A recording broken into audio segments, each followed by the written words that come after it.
예, 안녕하세요. 한국농촌경제연구원의 김성우입니다. 제가 오늘 발표할 제목은요, 포스트 코로나 시대의 농산물 온라인 유통 혁신 방안입니다. 먼저 목차를 보시면 포스트 코로나 시대에 맞는 농산물 온라인 유통 혁신은 어떻게 해가야 되는지 거기에 대한 배경과 필요성을 좀 말씀을 드리고, 그리고 코로나19 이후에 농산물 유통 경로가 B2C, B2B를 중심으로 해서 지금 재편되고 있습니다. 거기에 대한 내용을 말씀을 드리고, 마지막으로 유통 혁신 방안에 대해서 말씀을 드리도록 하겠습니다. 우리나라 같은 경우 최초 1월 중순에 코로나19 확진자가 나타났고, 2월 달에는 종교단체를 통해서 전국적으로 상당히 큰 불안감이 사실 퍼졌습니다. 코로나19 시대로 들어오면서 농업농촌 중에 사실 가장 영향을 받을 수 있는 게 농산물 유통이라고 생각합니다. 기존의 농산물 유통 같은 경우는 사실 농산물을 직접 보고 만지고 그리고 먹어보고 하는 대면 거래가 주를 이뤘었는데, 이제 코로나19 시대에 들어오면서 그동안 했었던 대면 거래는 굉장히 많이 위험한 거래가 지금 되고 있습니다. 그래서 이런 상태에 앞으로 향후에 우리나라 농산물 유통은 어떻게 변화가 돼야 될 거냐, 어떻게 하면 혁신 방안으로 가서 안전하게 거래를 할 수 있을 것이냐, 거기에 대한 그 문제의식을 가지고 오늘 발표를 진행하도록 하겠습니다. 우선 농산물 온라인 거래 형태는 크게 B2C와 B2B가 있습니다. 생산자 조직과 소비자가 직접 온라인으로 거래하는, 그리고 생산자 조직과 소비지 유통업체 혹은 대량 수요처가 거래하는 B2B가 있습니다. 온라인 쇼핑몰 같은 경우는 인터넷이나 모바일 등을 통해서 상품과 서비스를 판매할 수 있는 가상의 상점이라고 볼 수가 있습니다. 많이들 아시겠지만 우리나라 온라인 쇼핑몰 유형은 그 G마켓이나 쿠팡 같은 온라인 종합 쇼핑몰, 그리고 마켓컬리 같은 온라인 식품 전문몰이 있고, 롯데마트몰이나 이마트몰 같은 대형 할인점 온라인 매장, 그리고 친환경 전문 매장과 공동 구매할 수 있는 카페, 블로그, SNS 등이 있는데, 아무튼 이걸 통칭해서 우리는 온라인 쇼핑몰이라고 합니다. 온라인 쇼핑몰 중에 특히 B2C가 상당히 올 초에 거래가 증가했는데, 한국농촌경제연구원 농업관측본부 조사 결과를 보면 3월 11일부터 매월 소비자를 대상으로 조사를 했습니다. 8월 20일 조사와 3월 11일 조사, 그러니까 우리나라에 코로나가 확산된 이후에 소비자의 의사를 물었더니 3월보다 8월에 음식점을 방문한 소비자가 한 90.7%가 줄였습니다. 반면에 가정조리는 82% 늘렸다고 응답을 했고, 대형마트나 슈퍼마켓 그리고 사람들이 많이 모이는 곳에서 식재료를 구입하지 않고 온라인 구매 횟수를 상당히 늘렸다는 응답이 상당히 많았습니다. 농촌진흥청의 소비자 패널 조사 결과에서도 보면 온라인 구매가 코로나 발생 전보다 2월 조사, 4월 조사 이후에 훨씬 더 늘어난 것으로 나타났습니다. 6월 조사에 온라인이 이렇게 좀 줄어든 건 재난지원금을 나눠줬기 때문인데, 아무튼 코로나 이후에 발생 전보다 발생 이후에 온라인 구매가 상당히 많이 늘어난 것으로 이렇게 나타났습니다. 통계청의 서비스업 동향조사를 보더라도 2019년 1, 4분기, 2, 4분기보다 올해 1, 4분기, 2, 4분기에 무점포 소매, 즉 온라인 판매라고 볼 수 있는데, 무점포 소매가 19조에서 22조, 23조로 급격하게 증가한 것으로 나타났습니다. 온라인 쇼핑 동향조사도 보면 종합몰이나 전문몰 등이 2019년 대비 2020년 1, 4분기 분기별로 상당히 높아졌고요. 그리고 모바일 쇼핑과 온라인몰이 그 전보다는 상당히 많이 거래가 되는 것으로 나타났습니다. 우리나라의 전통적인 거래 방식이라고 할 수 있는 B2B는 사실 B2C가 이렇게 온라인 거래가 늘어나면서 B2B도 영향을 받게 되는데, 전통적인 우리나라의 그 유통 경로라고 보면 산지 유통을 통한 포장 거래, 그리고 도매 시장을 통한 출하, 그리고 대형 유통업체를 통한 계약 재배로 볼 수 있었습니다. 하지만 온라인 B2C가 증가하면서 대형마트나 백화점의 매출은 줄어들고, 오히려 온라인과 전문 소매점, 지역 슈퍼의 매출은 증가하게 됩니다.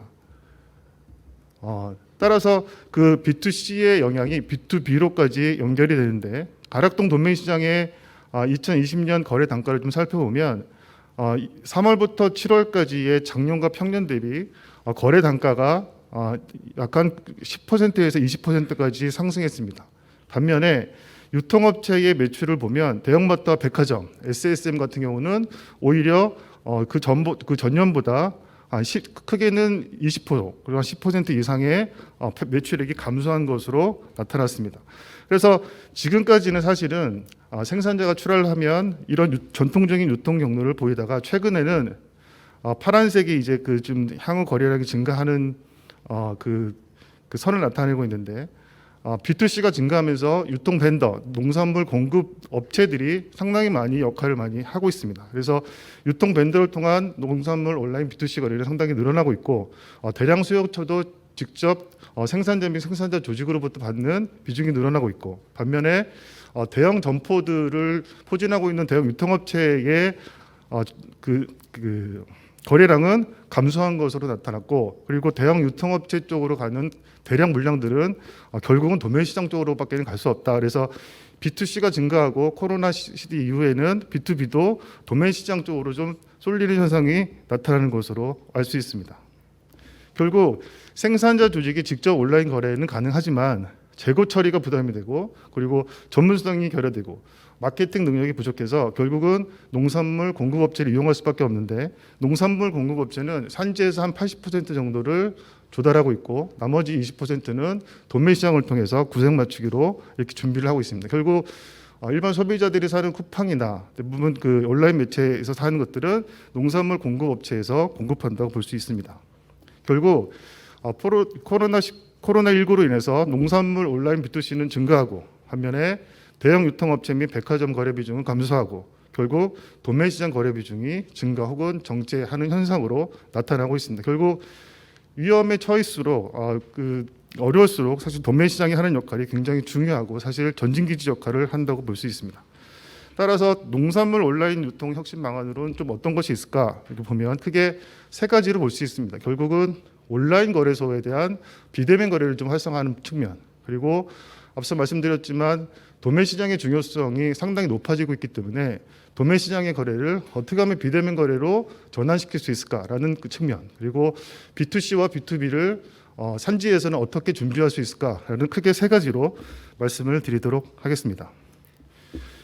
농산물 온라인 거래소 설립 및 운영 방안입니다. 물론 농산물 온라인 거래소를 설립하고 운영하려면 기본적으로 비용 부담이라든가 거래 보증 가격 그리고 품질 기준 특히 농산물의 규격화가 상당히 중요한 부분이라고 볼 수 있습니다. 근데 이런 중요한 부분이랑 더불어 결국은 이거를 어떻게 거버넌스 하느냐 이런 부분이 상당히 중요합니다. 그래서 처음에 농산물 온라인 거래소를 설립하거나 운영하기에는 결국은 공적 관리 기구가 필요하다. 초기 비용이 상당히 높고 그리고 나중에 민간으로 이양하더라도 어쨌든 초기에는 공적 관리 기구가 어떤 거버넌스 역할을 좀 해야 된다. 그래서 정부의 역할은 농산물 온라인 거래소를 관리하고 육성하고 그리고 연구 개발, 특히 거래 방식 등을 연구 개발하는 그런 방안으로 가야 되겠다. 그래서 그 그림을 보시면 산지 조직에서 온라인으로 직상작을 하고 구매자는 입찰을 해서 낙찰을 받으면 배송 후 나머지 관리들은 거버넌스가 하는 그런 방향으로 가야 된다. 이렇게 그림을 한번 그려볼 수 있겠습니다. 따라서 농산물 온라인 거래소를 좀 운영 전략을 좀 수립할 필요가 있는데 결국은 사는 자와 파는 자에 대한 그 조달 체계를 구축하는 것이 가장 중요합니다. 그래서 파는 사람한테는 충분한 인센티브를 그리고 사는 사람한테도 수수료라든가 그 기타 등등의 어떤 인센티브를 좀 줄 필요가 있는 거고 그리고 학교 급식이나 햇섭 시설을 적극적으로 활용할 필요가 있다. 그리고 물류 체계나 장려금이나 이런 부분들을 좀 전략을 수립할 필요가 있다. 이렇게 말씀드릴 수가 있습니다. 두 번째는 공영도매 시장의 유통 형식을 좀 가져가야 된다. 기본적으로 우리나라 33개 공영도매 시장이 있는데 대부분 다 소비지 혹은 대도시 혹은 중소도시에 접해 있습니다. 그래서 지금 B2C가 상당히 많이 커지고 있는 상황에서 그 지방도매 시장을 소비지 물류 거점 시설로 육성할 필요가 있다. 그래서 단순하게 수집, 입찰, 분산 이런 기능만 할 것이 아니라 저장도 하고 혹은 정보를 제공하는 서비스도 여기서는 이루어져야 된다. 이렇게 말씀드릴 수가 있습니다. 두 번째는 결국은 공영 도매 시장에서도 이미지 경매, 온라인 경매를 추진을 해야 됩니다. 지금 두 개 법인에서 시범적으로 운행하고 있는데 이를 더 확대시키고 이를 더 커지게 할 필요가 있습니다. 그래서 데이터 기반의 이미지 경매를 추진하면서 도매법인과 중도매인들이 적극적으로 끌어들일 수 있게끔 인센티브를 제공하거나 과제를 좀 추진하는 그런 방안도 마련해 볼 수 있겠습니다.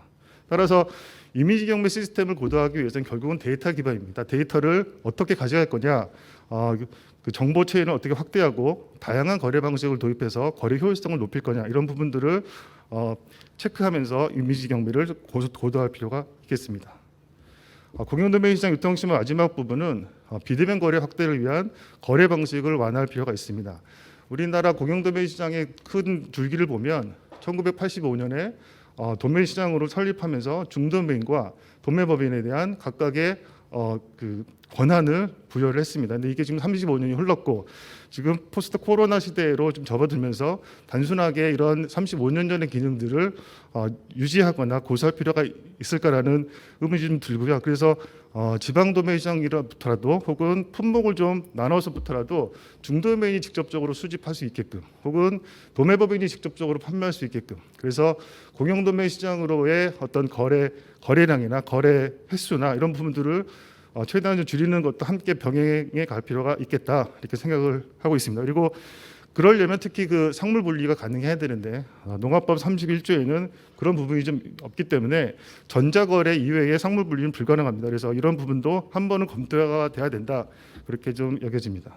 마지막으로 산지유통 혁신 방안입니다. 지금 앞서 말씀드렸지만 대형 유통업체 혹은 소비지 유통업체들이 대형화가 되면서 산지도 규모화 대형화로만 치닫고 있었습니다. 그래서 앞으로는 규모화를 하되 다양한 정책도 한번 필요하다. 그래서 지금은 대형 점포나 대형 유통업체들이 줄어들고 있는 후기이기 때문에 그런 부분들을 조금 산지에서도 소포장이나 어떤 그런 부분들을 이용할 필요가 있고 또 하나는 APC나 RPC 같은 경우를 좀 재편할 필요가 있다. 그래서 지금까지 APC는 단순하게 선별, 포장 이런 부분에서밖에는 안 했지만 앞으로는 전처리 시설이나 이런 부분도 충분히 APC를 활용할 수 있는 그런 방안으로 좀 가야 되겠다라는 것을 말씀드릴 수가 있겠습니다. 그리고 물류시설과 장비의 고도화 그리고 데이터 기반의 전자화도 사실 필요로 합니다. 그리고 산지와 수요처 계약제 기반도 구축할 필요가 있습니다. 과거에 AT가 중심이 돼서 김장철에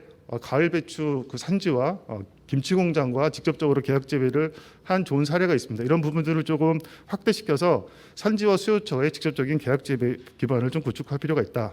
그리고 마지막으로 다양한 거래 방식을 좀 확대하면서 좀 수급 조절까지도 가능한 그런 그 방안으로 나가고 온라인 거래소를 운영할 수 있게끔 산지도 준비를 해야 된다 이렇게 보여집니다. 사실 지금 우리나라 농산물 유통은 강대강이었습니다. 앞서 말씀드렸지만 대형 유통업체는 대형 점포를 이용해서 소비지를 장악하고 있었고 반면에 산지는 거기에 거래 교섭력을 높이기 위해서 규모화, 대형화가 치닫고 있었습니다. 그런데 코로나19 시대 이후에는 사실 다양화돼야 됩니다. 그래서 앞으로는 이런 다양화가 우리나라 농산물 유통의 주류를 이루고 혁신하는 방안으로 갔으면 좋겠습니다. 이상입니다. 예, 안녕하세요. 방금 소개받은 농식품 신유통연구원장을 맡고 있는 안양대학교 김동환 교수입니다. 먼저 김성호 박사께서 코로나 사태 이후에 유통의 변화를 잘 전망해 주셨고 거기에 따른 대응 방안을 산지, 도매시장 그리고 최근에 정부에서 의욕적으로 추진하고 있는 온라인 거래소 이 세 가지 차원에서 제시를 해주셨는데요. 지금 2020년 7월 말 현재 온라인 쇼핑 거래액을 보면 전체적으로 보면 전년 대비해 12.5% 증가했지만 사실 농축수산물이 한 70% 정도 증가했고요. 근데 음식료품이 43.6% 증가했습니다. 그러니까 굉장히 농산물 중심으로 해서 이 온라인 거래가 상당히 증가하고 있는데 이런 추세들이 사실 이 최근 몇 년간 지속되어 온 하나의 온라인 유통 혁명의 일환이다 이렇게 보겠습니다. 그러니까 코로나 사태 때문에 된 건 아니고 코로나가 이제 이거를 증폭을 시켰지만 이미 온라인 유통 혁명이 상당히 진행이 되어 왔다 이렇게 이해하시면 되겠고요. 그래서 보시면 무점포 소매가 2015년에서 19년 사이에 70% 증가했는데 거기에 반해 대형 마트나 슈퍼마켓은 거의 정체되어 있는 상태입니다. 그래서 이런 무점포 소매, 그러니까 온라인 판매를 통한 온라인 유통혁명이 이미 상당히 진행이 되었고 이것이 코로나 사태로 이제 확대되었다 이렇게 이해하시면 될 것 같습니다. 김성호 박사님이 잘 제시를 해주셨는데요. 제가 몇 가지 좀 대응 과제에 대해서 말씀을 드리면 산지에서는 먼저 품질 관리 시스템을 좀 강화를 해야 될 것 같습니다. 이 온라인 판매를 확대하기 위해서는요, 규격화 표준화가 굉장히 중요한데 이 산지에서 이러한 품질 관리를 잘할 수 있는 이런 규격화 표준화할 수 있는 시스템을 좀 잘 구축을 해야 되겠고요. 그래서 특히 이 온라인용 소포장이라든지 밀키트 상품의 개발 등이 필요하게 되겠습니다.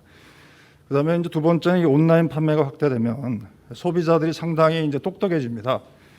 각종 데이터라든지 AI라든지 이런 신기술로 이제 무장을 하게 되기 때문에 어떤 스마트한 이런 소비자들에 대한 어떤 대응 방안 이런 것들이 좀 필요하게 되겠고요.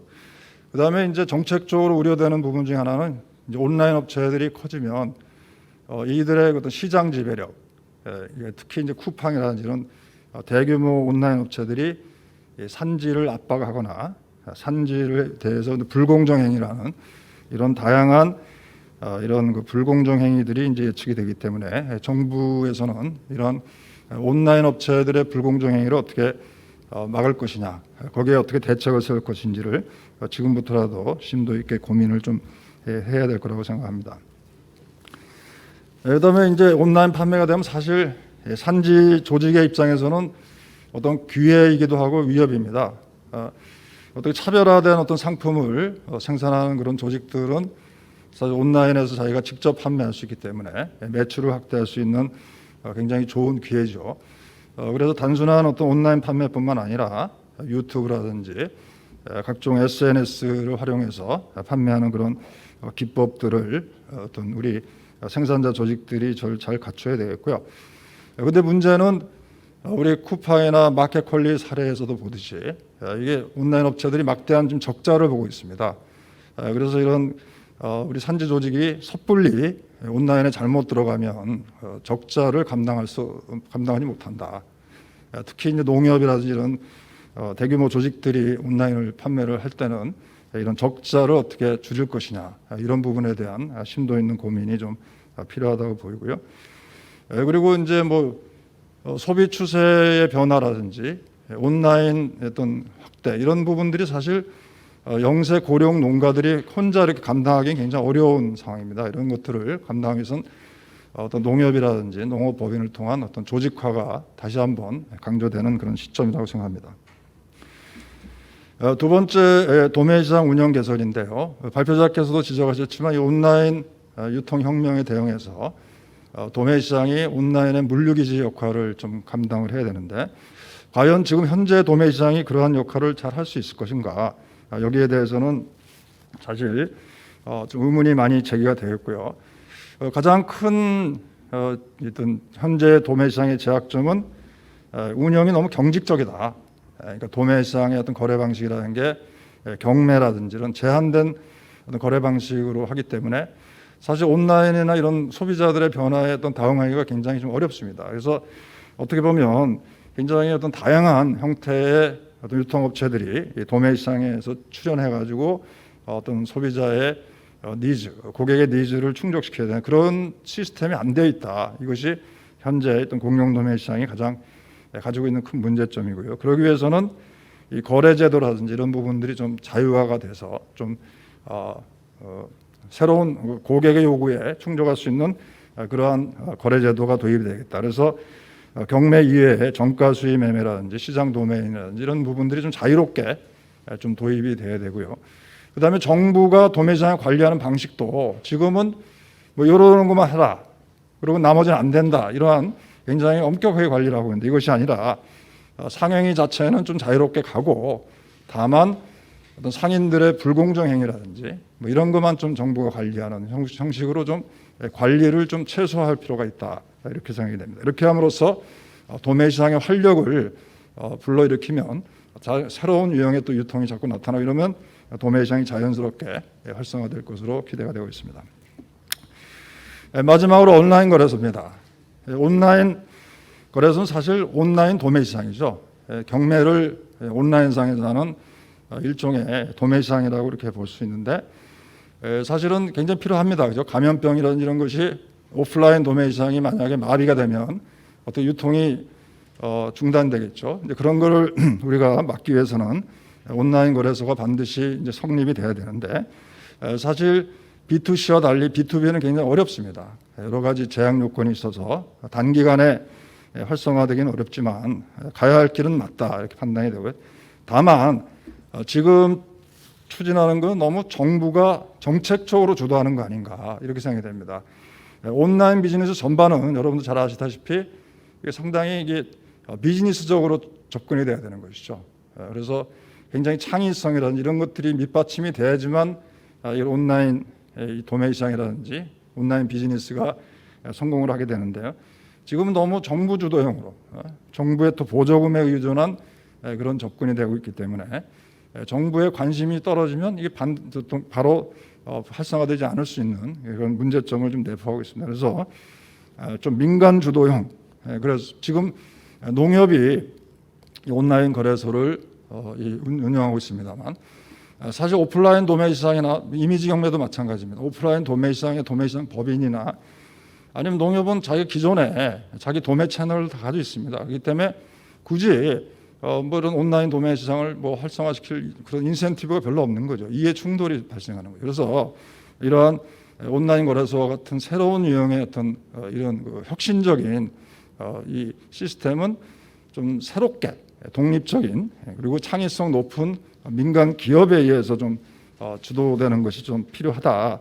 그런 측면에서 이러한 온라인 도매 시장은 철저하게 좀 비즈니스적으로 좀 접근해야 되고, 그다음에 이제 대형 거래처들은 차량 단위로 운영하는 사람들은 상당히 메리트가 있을 겁니다. 거기에 수수료도 절감하고. 그런데 소량으로 사는 사람들은 사실 온라인 거래소에 사봤자 뭐 큰 메리트가 없거든요. 그래서 이런 그들에게도 중소 구매자에게도 메리트를 줄 수 있게 이런 물류 체계 개선이 좀 필요하고요.